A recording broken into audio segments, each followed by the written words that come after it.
Welcome to the S.J. Child Show, where a little bit of knowledge can turn fear into understanding.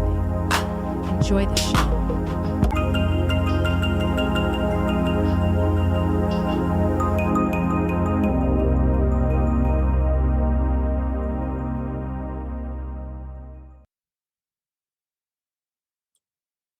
Hi, and welcome to the S.J. Child Show. Today, I am really excited to, like I just said, start off the month of February in such a wonderful way. And I have a really great guest, and we're kind of neighbors. We're city neighbors, I guess, kind of quite far away, but in the same state at least. So, Paul, it's so nice to meet you and have you here this morning. How was your weather down in St. George this morning? Well, it's threatening to rain right now, and so we're looking for a little bit of that rain that Southern California is getting. So Yeah, it's here it comes. one of those days. Most of the time, it's really sunny. And Yeah. Yesterday we had 60 degrees. It was very nice. Very nice day. And now we have 55 this morning and sunny. So, but I think that there's also a storm headed our way too. So we're enjoying the warm before the storm while we can. Oh, it's wonderful to have you here today. Tell the listeners a little bit about yourself, introduce yourself, and then we'll get into this fantastic conversation. Thank you, Sarah. So good to be with you today, and I'm looking forward to our conversation as well. I actually came from a childhood that was more of a what I term an angry childhood, and it was an angry culture. Angry culture looks like there's no boundaries in an angry culture. You know, everybody's business is your business, and there were just no lines established at all. It also looks like people talking over one another. If you're talking, somebody else will start talking, thinking that what they have to say is a whole lot more important than anything you're saying, and nobody gets heard. That's kind of an angry culture. There's always those put downs that diminishing people, so that actually the thought process is that might elevate you, and it just becomes habitual in that way. And I think it was more of a generational thing, Sarah, that was just passed down. Who knows where it started, but it was just passed down from generation to generation. I think education helps us get out of that a little bit. My father had an eighth grade education. My mother had a high school education. But this generation that I'm in, my oldest brother, actually graduated from college.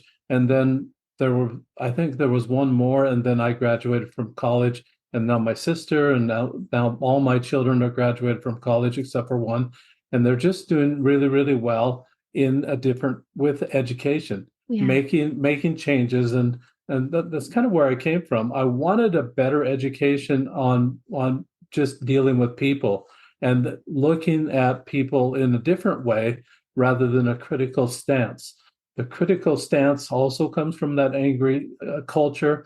I didn't want to do that anymore. I wanted to look, instead of what's wrong with people, wanted to look at what's right with them. What can I love about them?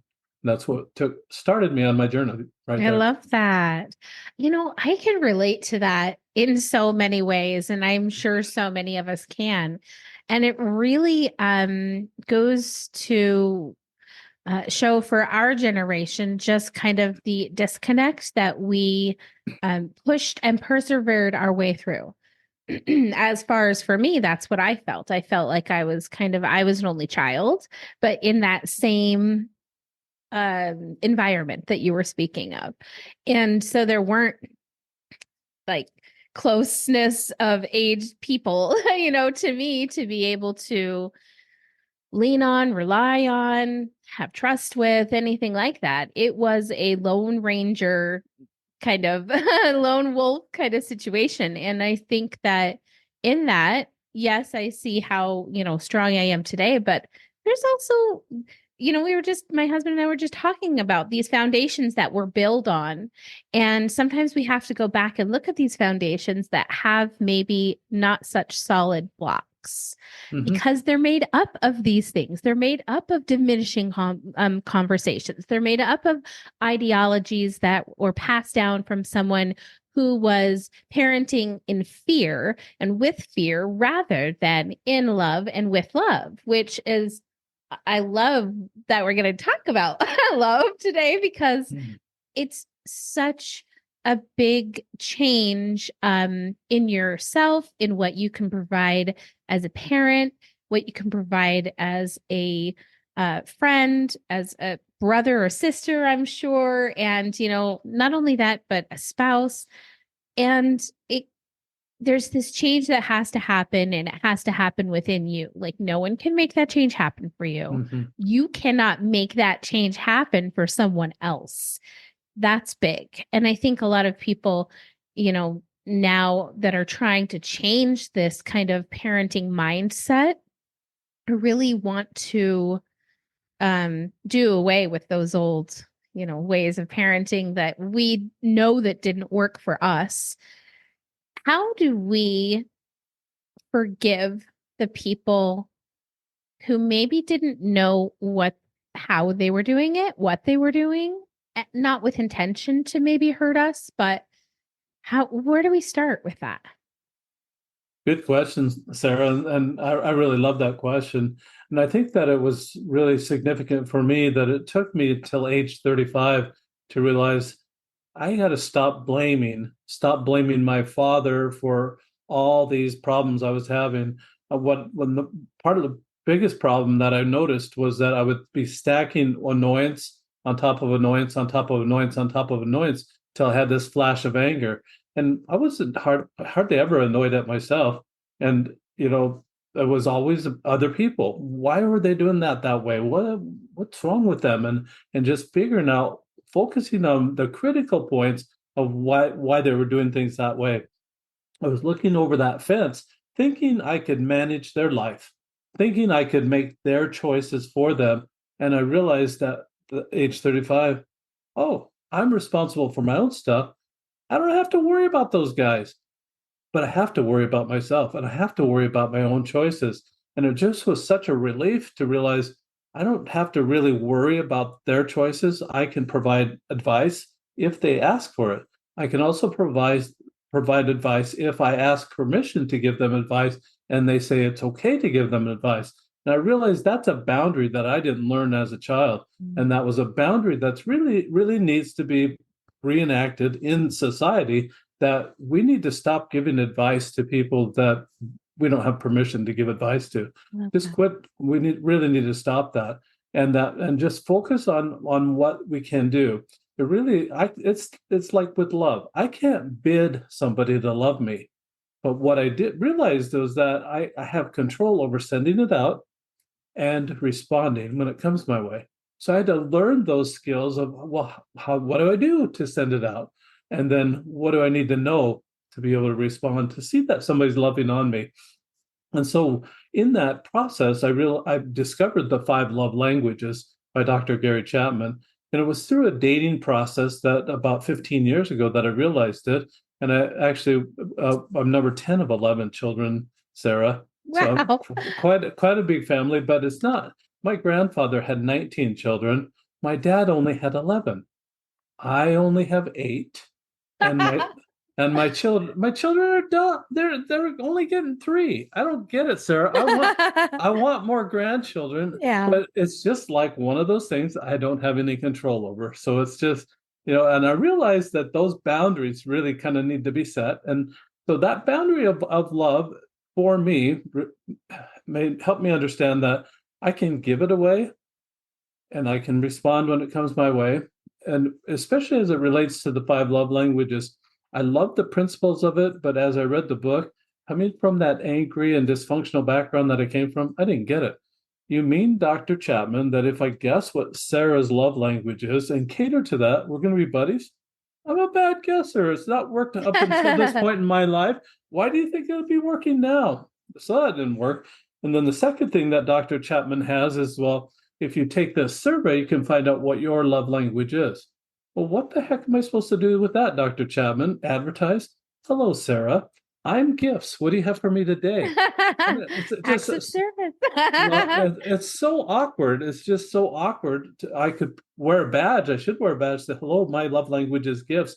here's my Venmo QR Yeah. code. Send it on over, and just see what kind of response I would There have you go. in a day of doing something like that. Too awkward, and it just wasn't working for me. But I do remember, Sarah, that even as dysfunctional as our family was growing up, that we played games together. And as we're playing games, we're having this interaction. There's still all the smack talk, there are all the put downs, aggressive competition, all that. But we were just together, and it just felt good to be together like that. So I thought, well, what if I could make this a game? Learning the love languages, make it a game. So I'd have a replacement behavior for that stacking of the anger and having those flashes of anger that I was doing. And once I had the flash of anger, I'd go back down, and then it'd stack again, and then flash and go back down. And that was the cycle. Wanted to get rid of that cycle in my life because it was affecting my personal life. It was affecting my business life. You can imagine in public of getting angry in public. It's like someone having an accident in a swimming pool. Everybody scatters and they say, it wasn't me, it wasn't me, it wasn't me. And then that person's there standing all alone. Did not want to repel people like that. So I thought that, I could contact Dr. Chapman, and I did, and said, Dr. Chapman, are you licensing those little pictures, the little icons you have for each one of the love languages? And after a couple of weeks, his attorney wrote back and said, no, we're not doing that at this time. So I had a friend in the neighborhood that was a copyright attorney, an intellectual property attorney. And I went to his house and told him this idea that I had. He said this, said, theory, like the love language theory, is not copyrightable. Application is. So with that, I thought, well, I make my own icons and I'll make it into a game. So that's what I did. So I made it into a game and I put it on a cube. I It's love that. just a 1 inch by 1 inch cube, and they're all sides have pictures on it. They're pictures of the different that depict different love languages. So right now you see the hands put together almost like Taylor Swift's little hearts that she sends out. Only there's a difference on this one. It has a little conversation flow. So these would be the words from the heart, the I love yous, the compliments, that sort of thing. The next one is a hand holding an hourglass. Hourglass measures time. That represents time, the love language of time. The next one looks like a waiter holding a platter. This would represent service. Two hands put together representing touch. Yeah. And then the last one, a hand holding a gift. 5 love languages, 6 sides on the cube. The last one I created was a hand holding a question mark. That one surprised me. So you'll notice that the hand is held out. It's like it's giving that away. That's the whole idea. There's just 2 instructions, Sarah. You roll the cube every day, whatever it lands on, that is the love language you practice giving away all day that day, Wow. all day to everyone.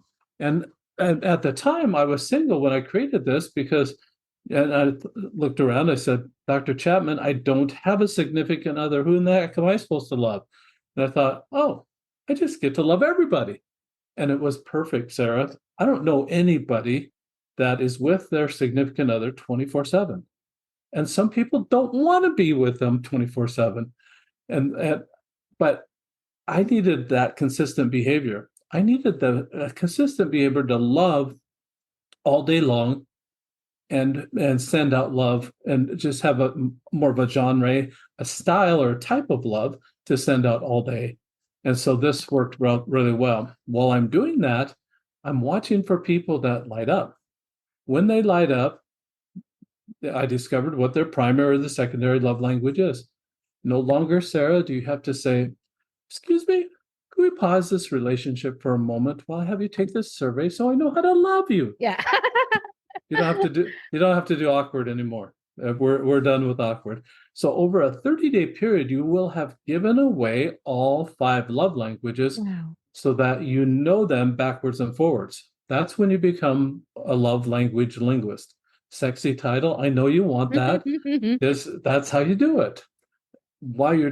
After you've done that, though, now you have the eyes to see, the peripheral vision, so to speak, to see when someone's loving on you. It may not be, most likely won't be your primary love language, but you can say, oh, they're loving on me. It's not my primary love language, but you can respond to that now. It closes that communication gap that many couples have, many people have that communication gap that's that you're sending out love, but it's not being received as love. This changes that and changes the whole game. So what we're looking for here, Sarah, is like in your educational piece, we're looking for the literacy of love to raise that everybody will learn these basics of the five love languages.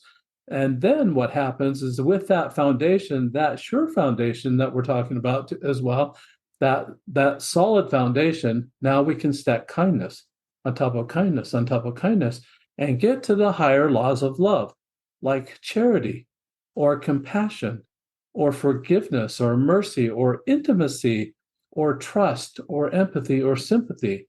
All those are higher laws of love, higher than the five love languages.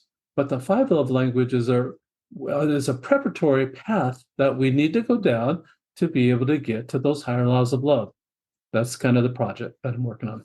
I love that. And, I started probably early in my spousal relationship. This will be 20 years that we'll have been together this year. And we really we'd both been married before. He'd had a child previously. I had not, but we both wanted to have a different relationship this time around. Mm. We both had the same type of relationship that we had come out of in parenting, if you know what I mean. And so we both didn't want anything to do with those kinds of relationships again. And we really were striving to educate ourselves on what was out there to help us create this relationship that could be built on trust, on compassion, on consideration for one another.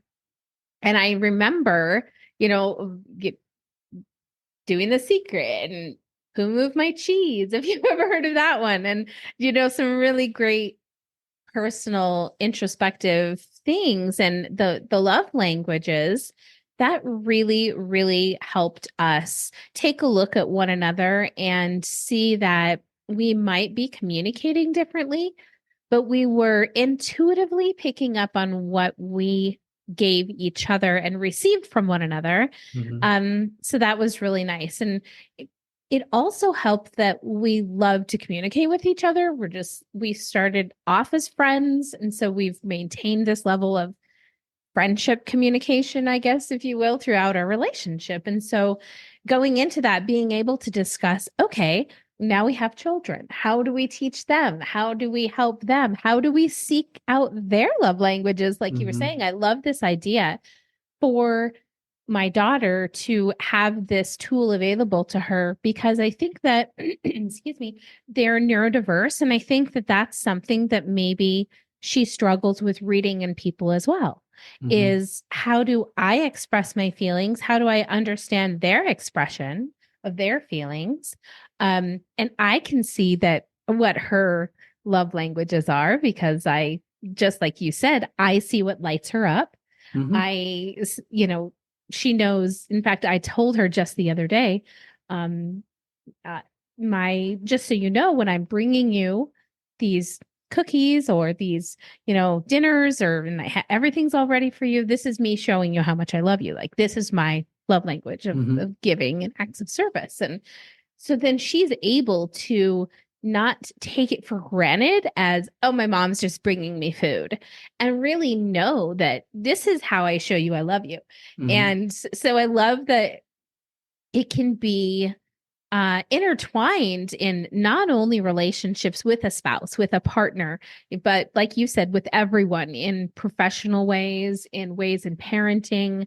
And it's so important, and I had this question that came up when we were talking because my son, on the other hand, is profoundly gifted as well as profoundly autistic. He has less expressive abilities than his sister, than me, than his father. What do you think as far as like us teaching him or watching him and kind of deciphering, how do we work with him on that end of things? That's a really good question, Sarah. And I think that this gamifying the love languages is something fun that even someone autistic could do. I've tested this with a family of four. There were actually five children, but the youngest was a 4-year-old. And a 4-year-old can't read. Most 4-year-olds can't. Some 4-year-olds are very intuitive. They can read, but the 4-year-old couldn't even read. But one day, they rolled it individually in within the family. So each individual would have their own mantra, their own purpose for that particular day, their own love style that they were practicing. Mm. One day he rolled physical touch, and he's jumping up and down, 4 years old, pumping his fist, saying, "Yes, physical touch, physical touch." And immediately he went to beat up on his brothers. He thought it was permission to go beat up on his brothers.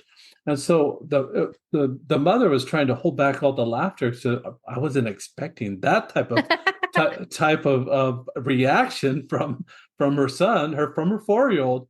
But he knew exactly what physical touch was, and he knew that touching was part of love. Obviously, those brothers expressed it to him, and he received it in the pummeling that he'd already received earlier in his life. And he thought that was perfect permission, perfect opportunity now to give it back. And so it was a teaching moment for that mother Yeah. to be able to do that. And I think that autistic children could latch on to something like this. They could be taught what each side of the die, what each side of the die means. They can interpret it themselves, and that's the beauty of the whole thing. That we will all interpret it just a little bit differently, but we can teach. This is the type of behavior that we're looking for when we're sending out service. This is the type of behavior when we're sending out touch, and these would be appropriate boundaries that we can teach. And I think that the children, autistic children, or any children, even adults like myself, age 35, realizing that the boundaries there. I think that it's best to describe it this way. The other day I was out walking and found a stick, and it was about 3.5 foot long stick, didn't have any bark on it, just like this. I found it just like this. One side's very smooth that you can hold on, but the other side has little points on it, little sharp points on, and this is kind of naughty. I call this my naughty and my nice stick. Santa Claus has a stick just like that, I'm sure, Sarah. And that's how you get your presents on Christmas Right? time. But I realized that that stick is really kind of like a spectrum, like the spectrum that I was trying to work with, and trying to learn. Well, this is part of an angry culture versus a loving culture, and those two sides of the spectrum. And then you can take any descriptive word, like an adjective, and say, what type of behavior am I doing right now?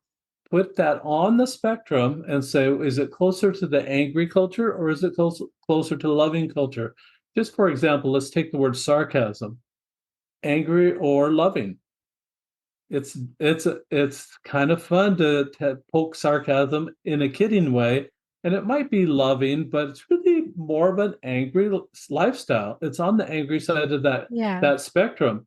When you consider what the opposite is, Sarah, and this is how I would teach the child, or teach any child, or teach any adult that's struggling with this. Well, what would be the opposite of sarcasm? To me, it would be someone that would be genuine, somebody that would be authentic, somebody to be true. And when you put all those together on a table and say, make your choice, where do you want to go? What quality do you want to have? They're going to choose the genuine or authentic most of the time. They want to be that true blue. They want to be on that side of the spectrum. And I think that you can do that with any type of behavior. And opposites say, this is what's happening right now. What would be the opposite of that type of behavior? And then just talk through it. Say, what behavior do you really want to incorporate into your character? What is the fabric of your character, and what qualities do you want to have in that way? I think it'll work with autistic children as well. I'm not sure how severe the autism is, and maybe more severely autistic children wouldn't work with. But I think there's that understanding there, deep down understanding that they have, that they'll start to understand the boundaries of that Yeah. spectrum. Yeah. This is an angry culture. Those are the boundaries of the angry culture. These are words and the vocabulary of that angry culture. These are words and vocabulary of that loving culture. Where do you want to be? And Yeah. what kind of person would you want to be? And I think you can really use this as a teaching moment. As far as children go, too, I'm actually taking testing this in school system Ooh. with K through 12, or excuse me, K through 6, Yeah. the primary school system. So what happens is the teacher or a student would roll the die for the class at the beginning of the day, and the teacher would take, it takes 2 seconds. The teacher would take maybe 30 to 45 seconds, say, class, this is the type of behavior we're looking for today. If you see opportunities to love in this way, let's talk about it. And then we want to have you record that at the end of the day. So at the end of the day, the child now understands that they're responsible. They have to record what they rolled, opportunities they saw to love in that way, what they did about those opportunities. And not only does it become a reporting process that that child is now responsible for their own stuff. It took me to age 35 to realize that if we can teach a 6-year-old how to be responsible for their own actions, this is going to tamp down a lot of that bullying, a lot of other things that happen in that school system, because now they have to report about it and they have to write something loving. The teacher will read those, do a little check mark. Maybe there's one or two that stand out for that particular day. The next day, the teacher reads those in front of the class. Look what Johnny did. Look what Mary did. And it reads and it encourages the class to whatever they roll that next day, that they put it in a journal format. That astute or the teacher will put a check mark and said, yep, Johnny did it, Mary did it. The teacher will send them back home. The student parents will actually keep those in chronological order. Now, at the end of that first grade or that third grade, they're finding that. Now, what do you have? You have a journal for that first grader or that third grader, a love journal, something that they love. I absolutely loved my first grade teacher. I remember her name even to this day. It Yeah. was many, many, many years ago that I was in first grade, but I remember this Mrs. Rogers with great fondness in my heart. She was elderly. She was probably getting close to retirement. In fact, I think she retired a couple of years after she taught my first grade class. But she was just the kindest lady, and I just remember feeling loved in that classroom. I don't know what else it was that made me love that classroom. What else was it that made me remember her name? Yeah. I don't remember second grade, third grade, fourth grade, or fifth grade. I do remember sixth grade. But what was it about Mrs. Rogers that made me remember that? I would have loved to have a love journal to be able to record something Yeah. like that. So children are impressionable, and children can learn this type of thing. And I, if they have a tool, Yeah. they'll and it's a game, they'll latch onto it. I love that. And it really gave me some great ideas in moving forward and maybe having this conversation with my son and saying, hey, let's talk about, or hey, when I bring you this, this is me showing you I love you. Maybe I'll be more vocal about explaining what I'm doing rather than just always doing it. And maybe then he'll start to also find his own actions and how he wants to show up and be, by providing that example for our kids and really taking the initiative to jump in and being able to, show it in our actions. That's what they need. They need to see Mhm. it. Excuse me. They need to see it. And they want, like you said, they intentionally, and people across the board, they want to be good. They want to have goodness back to them. And so that comes in how we give and what we give out to the world. And I love that you're making this like a daily routine. I think it's fantastic, the book for the measurability of it, to then be able to say, wow, what's changed in the last 6 months since I've been doing this? And maybe being able to look back at your life and say, oh, okay, well, maybe I'm not friends with this person anymore, but they were maybe a little negative, and kind of now I'm uplifted and I found this new friend that Mhm. I'm talking to. Like there's so many opportunities that can come about from it. Absolutely. I agree with that, Sarah. And I think that that's what we really need to teach our children to look for those good friends, look for those friends, people that are going to be positive in our life. I realized for myself that as I'm negative, I'm repelling people and I'm watching for what's wrong with them. And I realized that maybe what's wrong with them is maybe 10%, maybe 20% of who that person is. I was focused on just the minority portion of that person. When I started rolling the die and started watching for how can I love that person, what is there to love about that person, I realized I was now focusing on that 80 to 90% of what's good about that person. And I was so busy doing that, I forgot to be annoyed. I forgot to be critical. I didn't have time to Yeah. do any of that. And that it just was overnight, seriously, overnight, just that paradigm shift. One night I'm looking this way, the next night I'm looking the other way, and it was just an about face for me of looking at a different way, looking a different direction, having that paradigm shift that was so important for me, that transformed me to be a different person. Yeah. So how has the relationship maybe with your kids and grandkids now, how has that changed since you've created this? Good question, Sarah.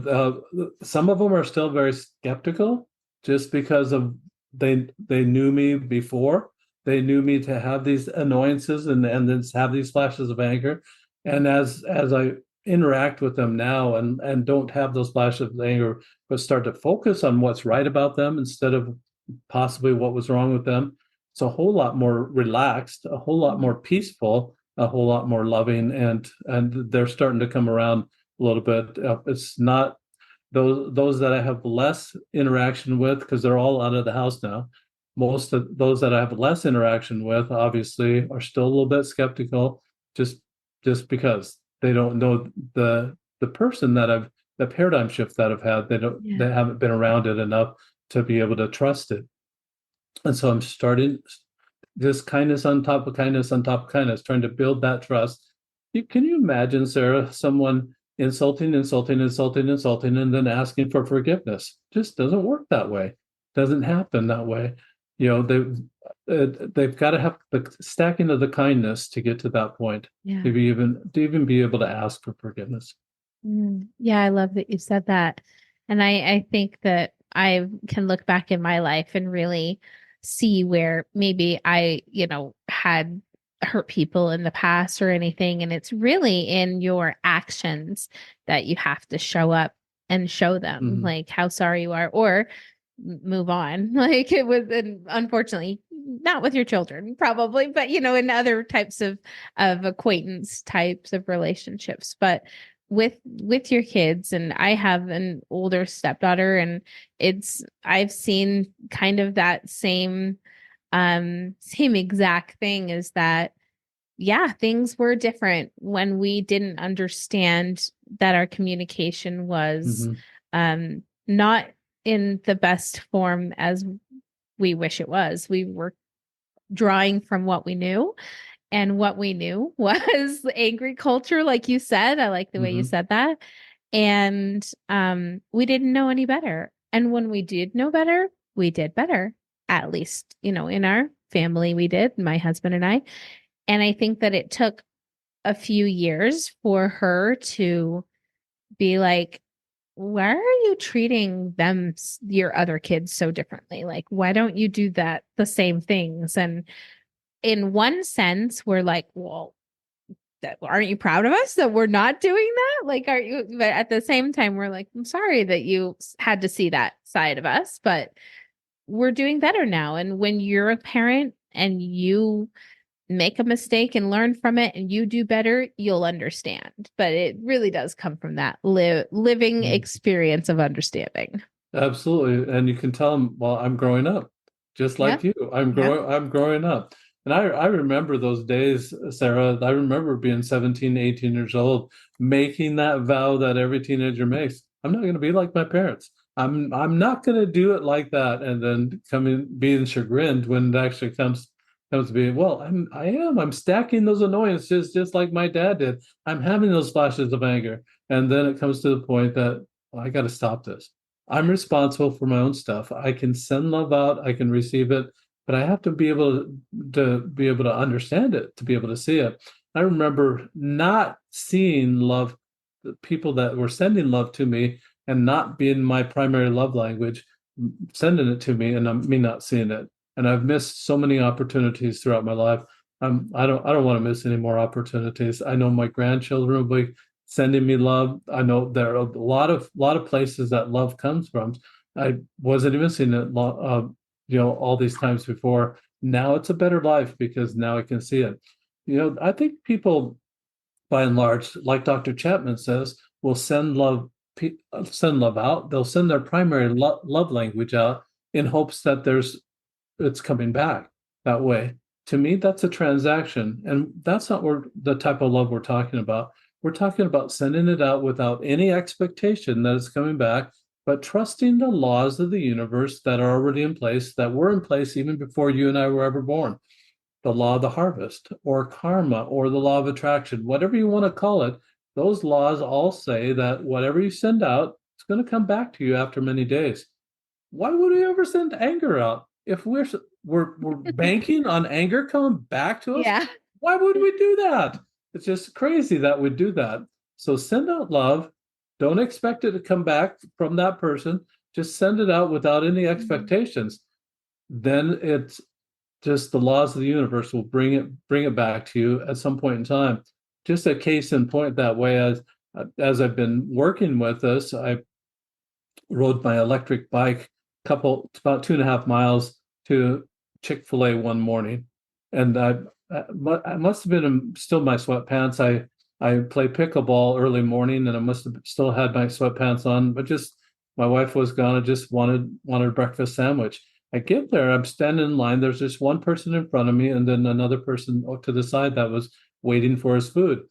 I get there now. I'm checking my pants. Oh heck, I forgot my driver's license. I forgot my credit card. I forgot my money. And then I just start walking outside. I don't know why I had a business card in my pocket, but I had a business card. And while I'm walking out and get my helmet back on, getting ready to get on the bike, the guy that was standing in line, or not standing in line, but waiting for his food, walks out. He heard me. I was vocal in saying, "Oh crap, I forgot my money." I said it out loud, and he heard that so he walks out and he says, "I'll pay for your breakfast." So I went back in and he gave me a $20 bill, paid for my breakfast, and just gave him the change. It was only a $4 breakfast item, but he was there, and that kindness that he showed, I'll never forget that incident. I was he was from out of town. It wasn't even a resident of this Yeah. town, but just expressing and being ready to express those kindnesses, that's where we should be. I love that you received it because a lot of people would have that ego or that pride within them to know that's fine or to not accept it. I love that you did that because that really shows that other person who is trying to help that like you were receiving that and they were wanting to give it or they wouldn't have. And so I love that balance right there because it has to be that balance for it to be like authentically what it is, right? Like you said, it can't be this transaction of expectation back and forth. Like I'm just so happy that you said that because I think a lot of people are afraid to receive, are afraid to Mhm. accept, and they don't understand that that's part of the process. Um, because you can't just empty your cup out and not ever fill it back up. Like you have to constantly be in that balance. And so before we go, I want to everyone to think about what you're going to be doing for the next 28. Oh, it's a leap year, 29 days. And I want everyone to take this opportunity to show kindness or show someone love, a love language, order this game. I'm going to have Paul tell us exactly where we can go to find it.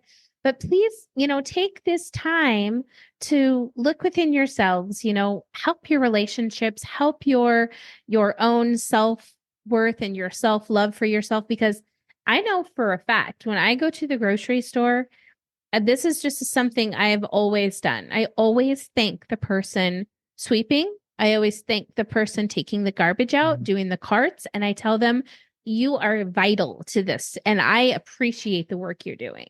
Even if nobody at your Mhm. job says thank you, like I am appreciative of you.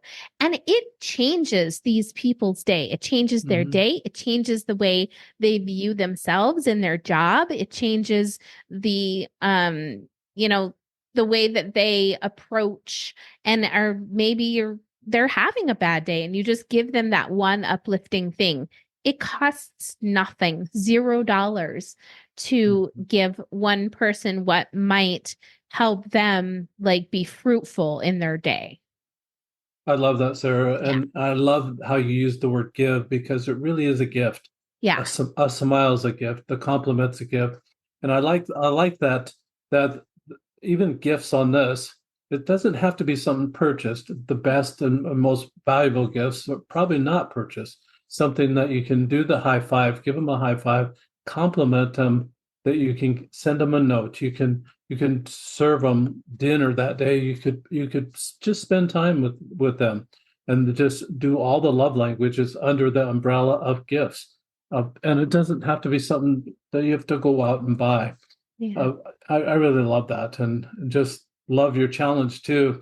Mhm. To accomplish that challenge, your listeners can go to the roleoflove.com, ROLE of love.com. I did a play on words, Sarah. I like it. You ROLL, you roll the die outside of you. The change actually happens within you, ROLE of love.com. And that's the you'll find my book called The Role of Love. You'll find that. You'll find the journal. You'll find the dice. I have it actually bundled into a package if you want the whole package and want to really make that change in your life. The package is $29.99. It's about 20% off the retail price that you'd find it in any other place.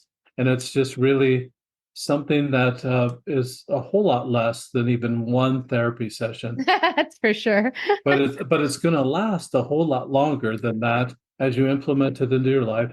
Get to the point that you've done it for 21 to 28 days, make it a habit, and then just continue to roll the die. This is one of those investments, Sarah. You take the 2 seconds at the beginning of the day, set the tone for the day, set the purpose for the day, follow that purpose, and then the blessings and the good that will come out of you choosing to love and send out love all day that day will be insurmountable. You won't be able to measure the returns on the investment that you're making for that 2 seconds.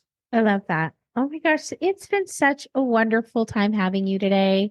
And I'm really, really excited to be able to share this with my listeners and my audience. And I hope that we can definitely stay in touch. We're, like I said, only 5 hours away from one another. So we'll have to, if you come up this way or I come down this way, we'll give each other a ring for sure. Sounds good. Yeah, it's so nice to have you. Thank you so much. Any plans for you or events or anything exciting coming up? Sarah, there we've got a family reunion this next week, so that's pretty Ooh, exciting. It's that it's is. it's my wife's side of the family, and they're actually really really nice people, and they all get together. They're all still living, and they all Mhm. get together, and they're coming down to St. George area because it's warmer down here, and Yeah. Um, hopefully the rain will be gone. I know there'll be some clouds during the time they're here, but at least they'll be good for golfing at that time. But thank you so much for letting me be a guest on your podcast today, and blessings to you for all the good that you're doing. Thank you so much. I look forward to staying in touch.